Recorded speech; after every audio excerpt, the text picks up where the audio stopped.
ಇಂದಿನ ದಿನಾಂಕ 9/5/2026. ಪ್ರಾರ್ಥ ಮುರಳಿ ಬಾಗ್ದಾದ ಮಧುಬನ. ಮಧುರ ಮಕ್ಕಳೇ, ನೀವಿಲ್ಲಿ ಸಹಾನುಭೂತಿ ಮಾಡಲು ಬಂದಿದ್ದೀರಿ. ನೀವು ತಮ್ಮನ್ನು ಆತ್ಮನೆಂದು ತಿಳಿದು ಪರಮಾತ್ಮ ತಂದೆಯಿಂದ ಕೇಳಿರಿ. ಆತ್ಮ ಅಭಿಮಾನಿಯಾಗಿರುವ ಅಭ್ಯಾಸ ಮಾಡಿ. ಪ್ರಶ್ನೆ: ಕೆಲವು ಬಾರಿ ಮಕ್ಕಳೊಂದಿಗೆ ನೀವು ಆತ್ಮದ ಸಾಕ್ಷಾತ್ಕಾರ ಮಾಡಿದ್ದೀರಾ ಎಂದು ಕೆಲವರು ಕೇಳುತ್ತಾರೆ. ಆಗ ನೀವು ಯಾವ ಉತ್ತರವನ್ನು ಕೊಡುವಿರಿ? ಉತ್ತರ: ತಿಳಿಸಿ. ಹೌದು, ನಾವು ಆತ್ಮದ ಸಾಕ್ಷಾತ್ಕಾರ ಮಾಡಿದ್ದೇವೆ. ಆತ್ಮವು ಜ್ಯೋತಿರ್ಬಿಂದುವಾಗಿದೆ. ಆತ್ಮದಲ್ಲಿಯೇ ಒಳ್ಳೆಯ ಹಾಗೂ ಕೆಟ್ಟ ಸಂಸ್ಕಾರವಿದೆ. ಆತ್ಮದ ಸಂಪೂರ್ಣ ಜ್ಞಾನವು ಈಗ ನಮಗೆ ಸಿಕ್ಕಿದೆ. ಎಲ್ಲಿಯವರೆಗೆ ಆತ್ಮದ ಸಾಕ್ಷಾತ್ಕಾರ ಮಾಡಿರಲಿಲ್ಲವೋ ಅಲ್ಲಿಯವರೆಗೆ ದೇಹಾಭಿಮಾನಿಯಾಗಿದ್ದೆವು. ಈಗ ನಮಗೆ ಪರಮಾತ್ಮನ ಮೂಲಕ ಪರಮಾತ್ಮಾನುಭೂತಿ ಮತ್ತು ಆತ್ಮಾನುಭೂತಿಯಾಗಿದೆ. ಗೀತೆ: ಅವರು ನಮ್ಮಿಂದ ದೂರವಾಗುವುದಿಲ್ಲ. ಓಂ ಶಾಂತಿ. ಮಧುರಾತಿ ಮಧುರ ಆತ್ಮಿಕ ಮಕ್ಕಳು, ಈ ಗೀತೆಯನ್ನು ಕೇಳಿದ್ದೀರಿ. ಆತ್ಮಿಕ ಮಕ್ಕಳು ಶರೀರದ ಮೂಲಕ ಹೇಳುತ್ತೀರಿ, ನಾವು ಸಾಧು ಸಂತರಿಗಾಗಿಯೇ ಸಾಯುತ್ತೇವೆ ಎಂದು ಯಾರೂ ಹೇಳುವುದಿಲ್ಲ. ಮಕ್ಕಳಿಗೆ ತಿಳಿದಿದೆ, ನಾವು ತಂದೆಯ ಜೊತೆ ಹೋಗಬೇಕಾಗಿದೆ. ಈ ಶರೀರವನ್ನು ಬಿಟ್ಟು ಬಿಡಬೇಕಾಗಿದೆ. ಆದ್ದರಿಂದ ಹೇಳುತ್ತಾರೆ, ಈ ಶರೀರವನ್ನು ಬಿಟ್ಟು ನಾವು ತಂದೆಯ ಜೊತೆ ಹೊರಟು ಹೋಗುತ್ತೇವೆ. ತಂದೆಯು ಕರೆದುಕೊಂಡು ಹೋಗುವುದಕ್ಕಾಗಿಯೇ ಬಂದಿದ್ದಾರೆ. ಇದು ಬಹಳ ತಿಳುವಳಿಕೆಯ ಮಾತಾಗಿದೆ. ನಾವು ಪತಿತರನ್ನು ಬಂದು ಪಾವನ ಮಾಡಿ ಎಂದು ಮಕ್ಕಳು ಕರೆಯುತ್ತಾರೆ. ಅಂದ ಮೇಲೆ ಏನು ಮಾಡಲಿ? ಇಲ್ಲಿಯೇ ಬಿಟ್ಟು ಹೋಗುವುದಿಲ್ಲ. ಇಡೀ ಪ್ರಪಂಚವೇ ಪತಿತವಾಗಿದೆ. ಈ ಪತಿತ ಪ್ರಪಂಚದಿಂದ ಪಾವನ ಪ್ರಪಂಚದಲ್ಲಿ ಕರೆದುಕೊಂಡು ಹೋಗುವುದಕ್ಕಾಗಿಯೇ ತಂದೆಯು ಬಂದಿದ್ದಾರೆ. ನಾವಾತ್ಮರನ್ನು ಜೊತೆ ಕರೆದುಕೊಂಡು ಹೋಗುತ್ತಾರೆ. ಇಡೀ ಪ್ರಪಂಚವು ವಿಕಾರಿಯಾಗಿದೆ ಎಂಬುದನ್ನು ಸಹ ನೀವು ತಿಳಿದುಕೊಂಡಿದ್ದೀರಿ.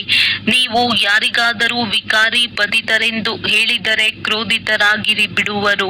ಮನುಷ್ಯರಿಗೆ ಬಹಳ ಯುಕ್ತಿಯಿಂದ ತಿಳಿಸಬೇಕಾಗಿದೆ. ಒಬ್ಬ ತಂದೆಯ ಮಹಿಮೆ ಮಾಡಬೇಕಾಗಿದೆ.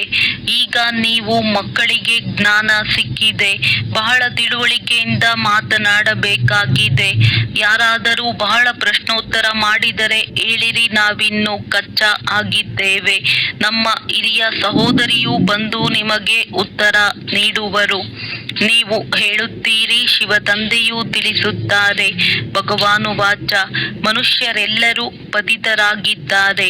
ಪತಿತರು ಭಗವಂತನಾಗಲು ಸಾಧ್ಯವಿಲ್ಲ. ಪತಿತ ಪಾವನನನ್ನು ಕರೆಯುತ್ತಾರೆ, ಏಕೆಂದರೆ ಪತಿತರಾಗಿದ್ದಾರೆ. ದೇಹಧಾರಿಗಳಿಗೆ ಭಗವಂತನೆಂದು ಹೇಳಲು ಸಾಧ್ಯವಿಲ್ಲ. ನಿರಾಕಾರ ಶಿವನಿಗೆ ಭಗವಂತನೆಂದು ಹೇಳಲಾಗುತ್ತದೆ. ಶಿವನ ಮಂದಿರಗಳು ಬಹಳಷ್ಟಿವೆ. ಮೊಟ್ಟ ಮೊದಲು ಒಂದು ಮಾತನ್ನು ತಿಳಿದುಕೊಂಡರೆ ಸಾಕು, ನಿಲ್ಲುವರು. ಮೊಟ್ಟ ಮೊದಲು ತಿಳಿಸಿ. ಶಿವ ಭಗವಾನುವಾಚ: ನನ್ನೊಬ್ಬನನ್ನೇ ನೆನಪು ಮಾಡಿ ಎಂದು ಶಿವ ತಂದೆಯು ಹೇಳುತ್ತಾರೆ. ಅವರಿಗೆ ತಮ್ಮದೇ ಆದ ಶರೀರವಿಲ್ಲ. ಬ್ರಹ್ಮ ವಿಷ್ಣು ಶಂಕರನಿಗಾದರೂ ತಮ್ಮದೇ ಆದ ಸೂಕ್ಷ್ಮ ಶರೀರವಿದೆ, ಕಾಣುತ್ತದೆ. ಇವರಂತೂ ಕಣ್ಣಿಗೂ ಕಾಣಿಸುವುದಿಲ್ಲ.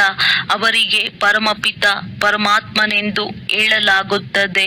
ನಾನಾತ್ಮನು ಒಂದು ಶರೀರವನ್ನು ಬಿಟ್ಟು ಇನ್ನೊಂದನ್ನು ತೆಗೆದುಕೊಳ್ಳುತ್ತೇನೆ ಎಂದು ನೀವು ಸಹ ಹೇಳುತ್ತೀರಿ. ನೀವು ತಮ್ಮ ಆತ್ಮದ ಸಾಕ್ಷಾತ್ಕಾರ ಮಾಡಿದ್ದೀರಿ. ಭಕ್ತಿ ಮಾರ್ಗದಲ್ಲಿ ಸಾಕ್ಷಾತ್ಕಾರಕ್ಕಾಗಿ ನೌದಾ ಭಕ್ತಿ ಮಾಡುತ್ತಾರೆ. ಆದರೆ ಭಕ್ತಿ ಮಾಡುವವರು ಎಂದೂ ಸಾಕ್ಷಾತ್ಕಾರ ಮಾಡಲಿಲ್ಲ. ಅದೇನು ಎಂಬುದನ್ನು ಸಹ ತಿಳಿದುಕೊಂಡಿಲ್ಲ. ಕೇವಲ ಅದು ನಿರಾಕಾರಿಯಾಗಿದೆ ಎಂದು ಹೇಳುತ್ತಾರೆ. ವಾರ್ತಾಲಾಪವನ್ನಂತೂ ಆತ್ಮವೇ ಮಾಡುತ್ತದೆ. ಸಂಸ್ಕಾರವು ಆತ್ಮದಲ್ಲಿಯೇ ಇರುತ್ತದೆ. ಆತ್ಮವು ಹೊರಟು ಹೋದರೆ ಆತ್ಮನಾಗಲಿ ಶರೀರವಾಗಲಿ ಮಾತನಾಡಲು ಸಾಧ್ಯವಿಲ್ಲ. ಆತ್ಮವು ಶರೀರವಿಲ್ಲದೆ ಏನನ್ನೂ ಮಾಡಲು ಸಾಧ್ಯವಿಲ್ಲ.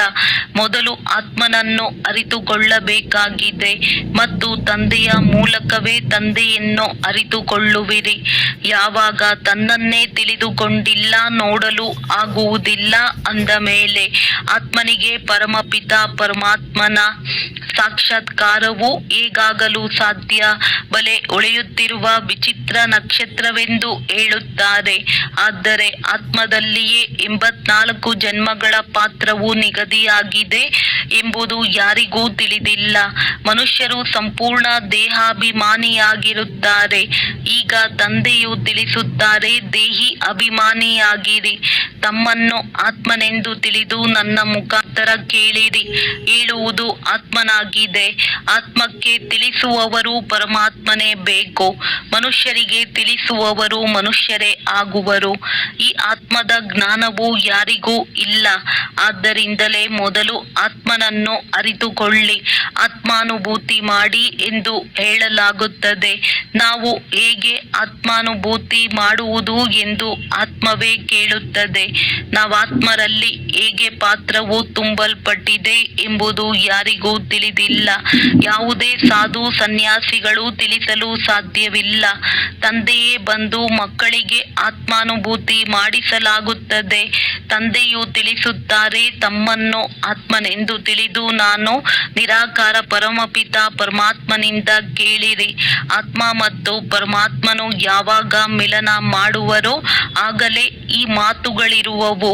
ಪರಮಪಿತ ಪರಮಾತ್ಮನು ಯಾವಾಗ ಬರುತ್ತಾರೆ, ಹೇಗೆ ಬಂದು ತಿಳಿಸುತ್ತಾರೆ ಎಂಬುದು ಪ್ರಪಂಚದವರಿಗೆ ತಿಳಿದೇ ಇಲ್ಲ. ತಿಳಿದುಕೊಳ್ಳದ ಕಾರಣ ಮತಭೇದದಲ್ಲಿ ಬಂದು ಬಿಡುತ್ತಾರೆ. ಅವರದೆಲ್ಲವೂ ಶಾಸ್ತ್ರಗಳ ಮೇಲೆ ಆಧಾರಿತವಾಗಿದೆ.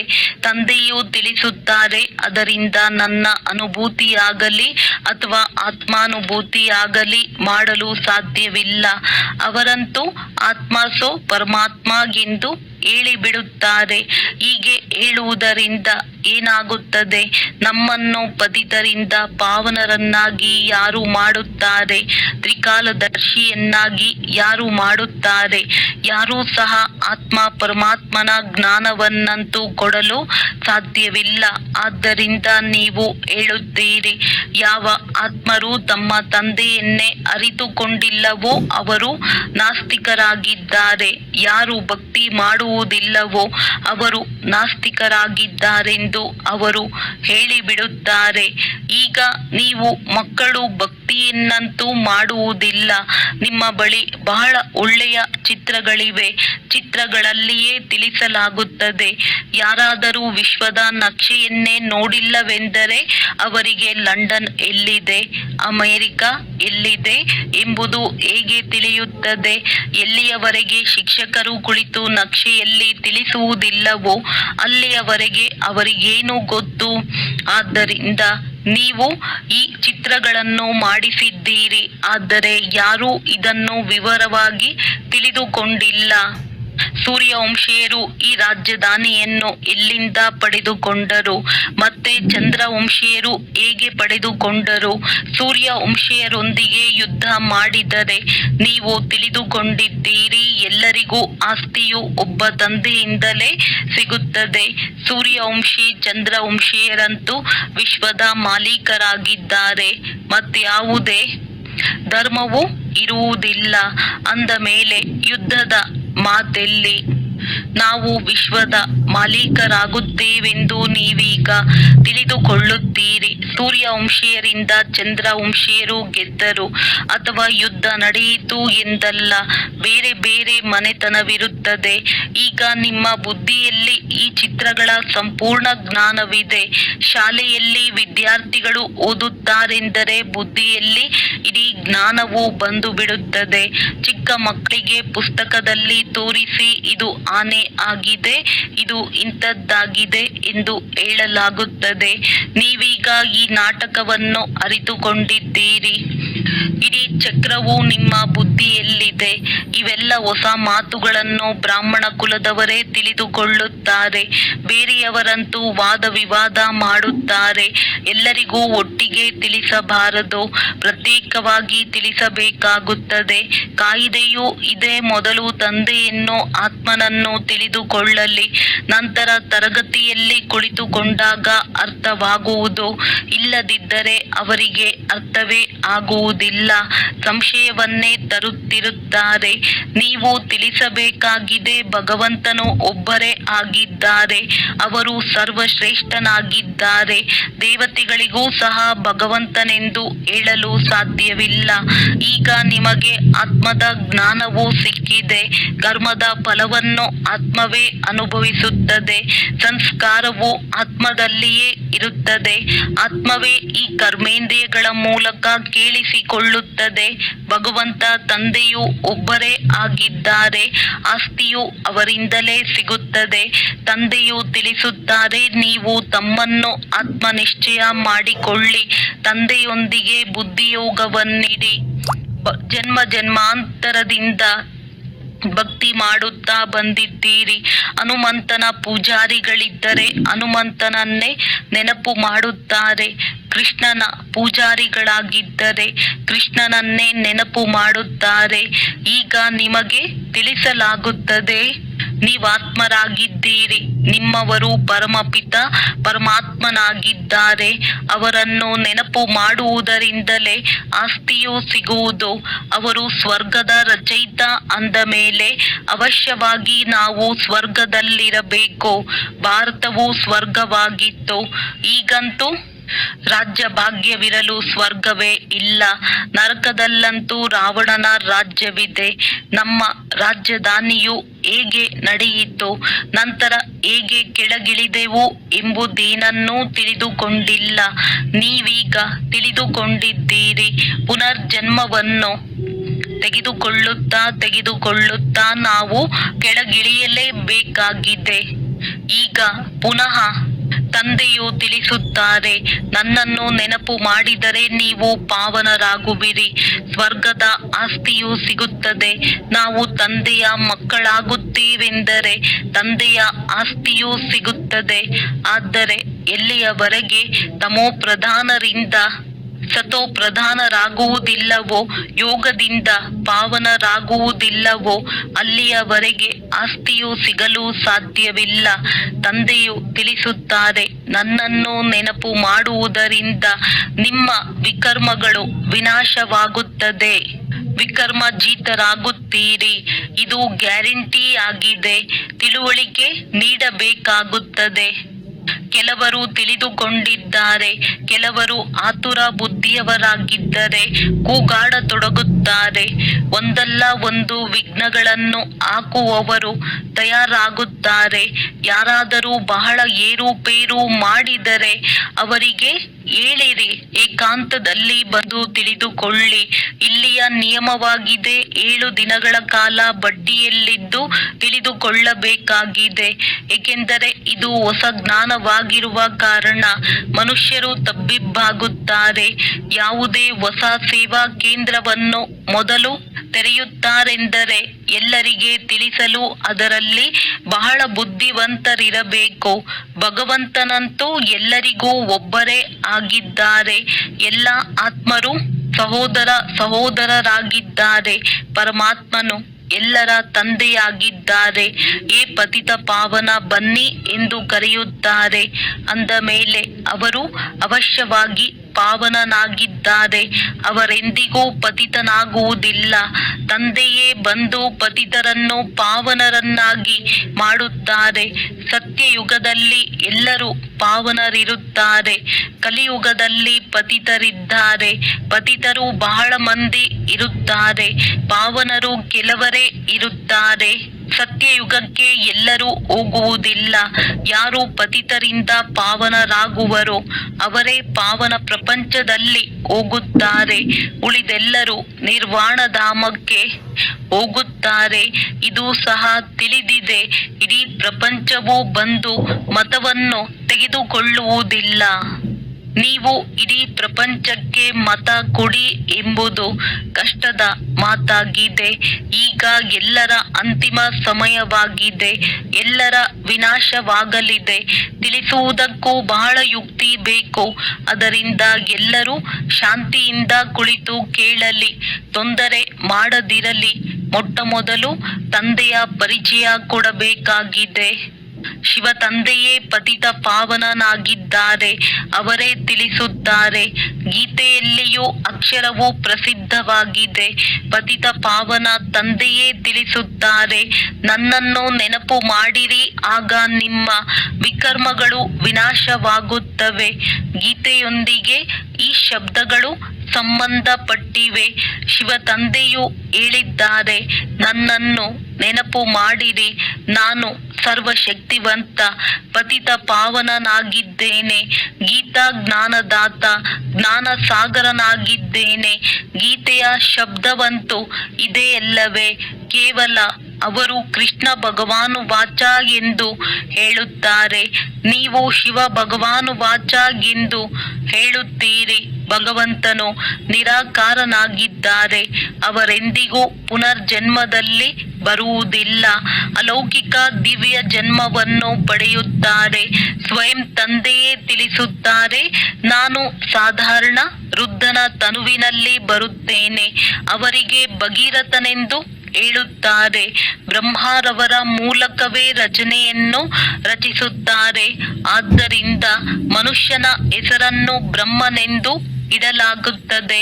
ವ್ಯಕ್ತ ಬ್ರಹ್ಮನೇ ಮತ್ತೆ ಪಾವನನಾಗಿ ಅವ್ಯಕ್ತ ಫರಿಷ್ಠೆಯಾಗುತ್ತಾರೆ. ಪತಿತರನ್ನು ಪಾವನ ಮಾಡುವುದಕ್ಕಾಗಿಯೇ ತಂದೆಯೂ ಬರುತ್ತಾರೆ. ಅಂದ ಮೇಲೆ ಅವಶ್ಯವಾಗಿ ಪತಿತ ಪ್ರಪಂಚ, ಪತಿತ ಶರೀರದಲ್ಲಿ ಬರುತ್ತಾರೆ. ಇವು ವಿಸ್ತಾರವಾದ ತಿಳುವಳಿಕೆಯಾಗಿದೆ.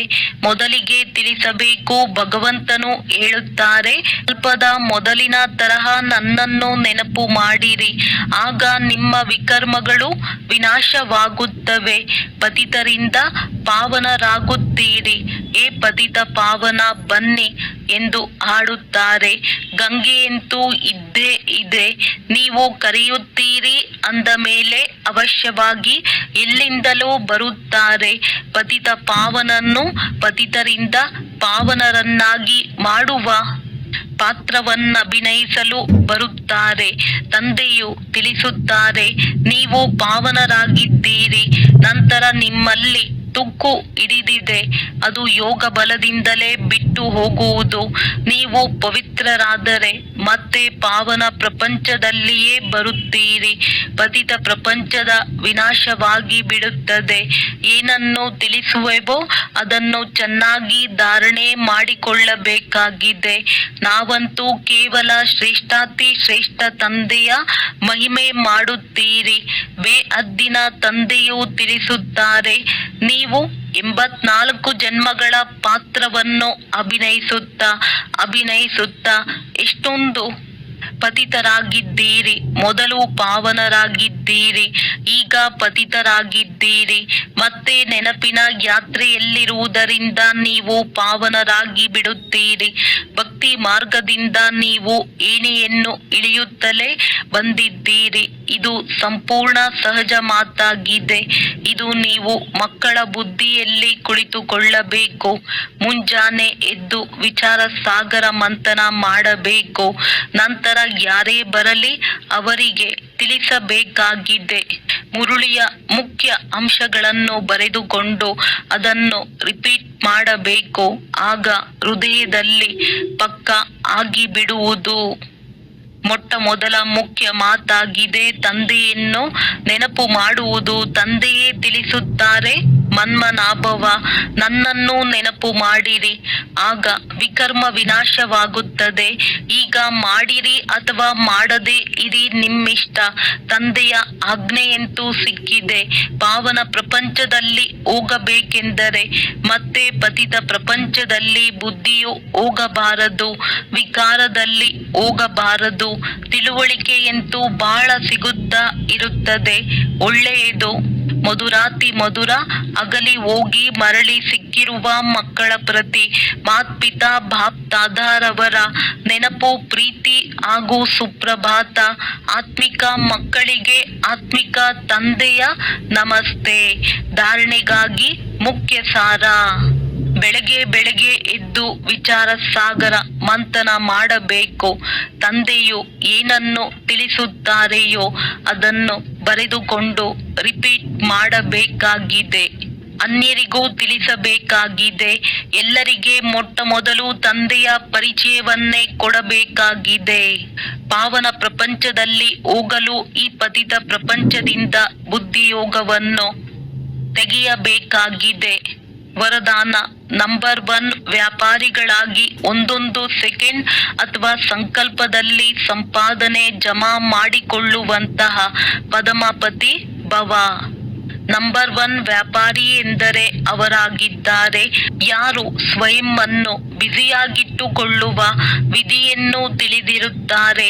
ವ್ಯಾಪಾರಿ ಅರ್ಥಾತ್ ಯಾರ ಒಂದು ಸಂಕಲ್ಪವೂ ವ್ಯರ್ಥವಾಗಬಾರದು. ಪ್ರತಿ ಸಂಕಲ್ಪದಲ್ಲಿ ಸಂಪಾದನೆಯಾಗಬೇಕು. ಹೇಗೆ ಅವರು ವ್ಯಾಪಾರಿಗಳು ಒಂದೊಂದು ಪೈಸೆಯನ್ನು ಕಾರ್ಯದಲ್ಲಿ ಉಪಯೋಗಿಸುತ್ತಾ ಪದಮದಷ್ಟು ಮಾಡಿಬಿಡುತ್ತಾರೆ, ಹಾಗೆಯೇ ತಾವೂ ಸಹ ಒಂದೊಂದು ಸೆಕೆಂಡ್ ಅಥವಾ ಸಂಕಲ್ಪದಲ್ಲಿ ಸಂಪಾದನೆ ಮಾಡಿ ತೋರಿಸುತ್ತೀರೆಂದರೆ ಪದ್ಮಾಪತಿ ಆಗುವಿರಿ. ಇದರಿಂದ ಬುದ್ಧಿಯ ಅಲೆದಾಟವು ಬಂದಾಗಿ ಬಿಡುತ್ತದೆ ಹಾಗೂ ವ್ಯರ್ಥ ಸಂಕಲ್ಪಗಳ ದೂರುಗಳು ಸಮಾಪ್ತಿಯಾಗಿ ಬಿಡುತ್ತದೆ. ಸ್ಲೋಗನ್: ಯಾರು ಬೇಡುವರೋ ಅವರು ಖುಷಿಯ ಖಜಾನೆಯಿಂದ ಸಂಪನ್ನರಾಗಲು ಸಾಧ್ಯವಿಲ್ಲ. ಅವ್ಯಕ್ತ ಸೂಚನೆಗಳು: ಸದಾ ಅಚಲ ಅಡೋಲ ಏಕರಸ ಸ್ಥಿತಿಯ ಅನುಭವ ಮಾಡಿ. ಸಮಯ ಪ್ರಮಾಣ: ಈಗ ಸದಾ ಅಚಲ ಅಡೋಲ ಸರ್ವ ಖಜಾನೆಗಳಿಂದ ಸಂಪನ್ನರಾಗಿ. ಸ್ವಲ್ಪವೂ ಸಹ ಏರುಪೇರು ಆಗುತ್ತೀರಿ ಎಂದರೆ ಸರ್ವ ಖಜಾನೆಗಳ ಅನುಭವ ಆಗುವುದಿಲ್ಲ. ತಂದೆಯ ಮೂಲಕ ಸಿಕ್ಕಿರುವ ಖಜಾನೆಗಳನ್ನು ಸದಾ ಕಾಯಂ ಆಗಿ ಇಟ್ಟುಕೊಳ್ಳುವ ಸಾಧನ ಆಗಿದೆ ಸದಾ ಅಚಲ ಅಡೋಲರಾಗಿ ಇರುವುದು. ಅಚಲರಾಗಿರುವುದರಿಂದ ಸದಾ ಖುಷಿಯ ಅನುಭವ ಆಗುತ್ತಾ ಇರುತ್ತದೆ. ಹೇಗೆ ವಿನಾಶಿ ಧನ, ಹೆಸರು, ಮಾನ್ಯತೆ, ಆಡಂಬರ, ಪದವಿ ಇತ್ಯಾದಿಗಳು ಸಿಗುತ್ತದೆ ಎಂದರೆ ಖುಷಿಯಾಗುತ್ತದೆ ಅಲ್ಲವೇ? ಇದಂತೂ ಅವಿನಾಶಿ ಖುಷಿಯಾಗಿದೆ. ಆದರೆ ಈ ಖುಷಿ ಅವರಿಗೆ ಇರುತ್ತದೆ ಯಾರು ಅಚಲ ಅಡೋಲ ಏಕರಸ ಸ್ಥಿತಿಯಲ್ಲಿ ಇರುತ್ತಾರೆ. ಒಳ್ಳೆಯದು. ಓಂ ಶಾಂತಿ.